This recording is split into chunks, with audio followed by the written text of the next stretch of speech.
Hey everybody, it's Renee. Today we're going to talk about James 1, verse 7. It says, "For that person must not suppose that he will receive anything from the Lord." So have you ever watched a child go to their parents for something completely outrageous, like a pony or a spaceship? I went to my parents for a llama. They don't hesitate or doubt for a moment, these kids, so because of their innocent minds, they aren't questioning their parents' love or ability to say yes. They're simply making a strategy to convince them. This kind of childlike confidence is what James is addressing in verse 7. For that person must not suppose that he will receive anything from the Lord. So, who is that person that James is referring to? The one who doubts God's goodness.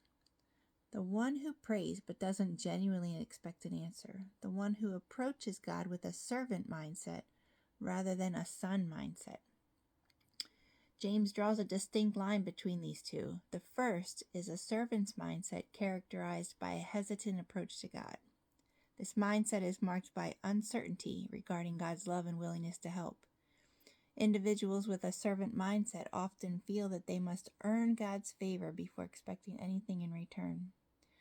This leads to a sense of obligation in their relationship with Him. They frequently harbor doubts about whether God will truly fulfill His promises, creating a barrier to experience the full depth of His grace and generosity.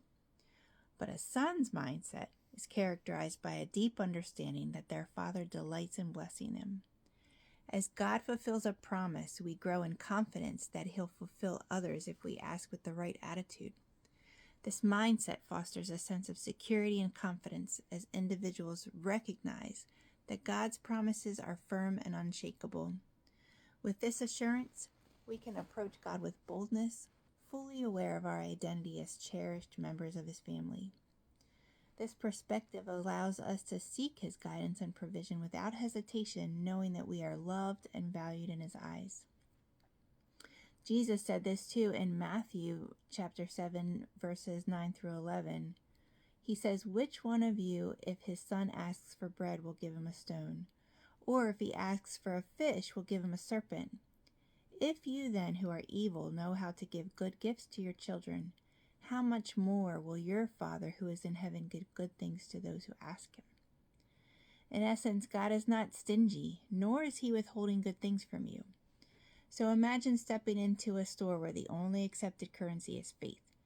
If you try to pay with doubt, your transaction is declined. If you attempt to pay with fear, that doesn't work either. But when you approach with faith, fully aware that you are a child of God, that's when you can receive abundantly.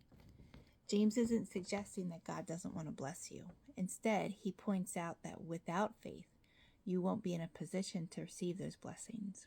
It's not that God is unwilling. Rather, you may have disqualified yourself in your own mind. If we truly belong to Him, we need to act like it. Pray like you know He hears you. Trust like you know He's faithful. Believe like you know His promises are unshakable. Stop approaching God as if you're an outsider.